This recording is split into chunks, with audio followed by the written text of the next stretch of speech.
From our lab in Burnaby in British Columbia.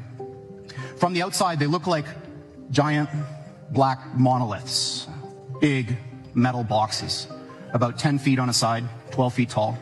And they are powered, they have a fridge inside them, a refrigerator that cools these chips to almost absolute zero. Just a wisp, a fraction of a degree above absolute zero. Hundreds of times colder than interstellar space.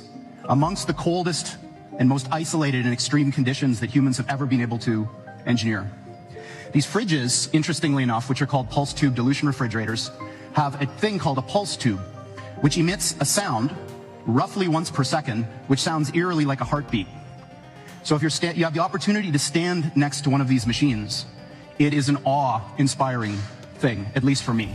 It feels like an altar to an alien god. They really are impressive machines. At the heart of this big box is a tiny chip about the size of your thumbnail. And on this chip resides all of the wonder and magic that makes this thing go. In quantum mechanics, there's this concept that a thing can exist in two states which are mutually exclusive at the same time, quote unquote. And I'm using those words because the English language was developed before we had concepts to describe what these things actually are doing. Imagine that there really are parallel universes out there, and now imagine you have two that are exactly identical in every respect, all the way out to the horizon as far as we can see, down to the last little atomic detail of every single thing, with only one difference. And that's the value of a little thing called a qubit on this chip, which is a contraction of quantum bit. And that qubit is very much like a bit or a transistor in a conventional computer. It has two distinct physical states, which we call 0 and 1 for bit.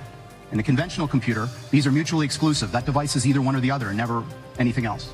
In a quantum computer, that device can be in this strange situation where these two parallel universes have a nexus, a point in space where they overlap.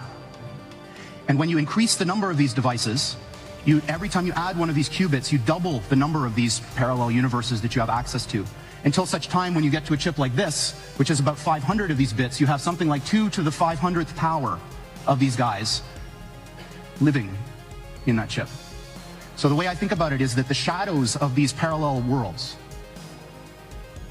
overlap with ours. And if we're smart enough, we can dive into them and grab their resources and pull them back into ours to make an effect in our world. Now this may sound very odd to you and bizarre, and in fact I am using language that a normal theoretical physicist probably wouldn't use, but this is, what I'm telling you is absolutely correct and in line with the way that these things actually work.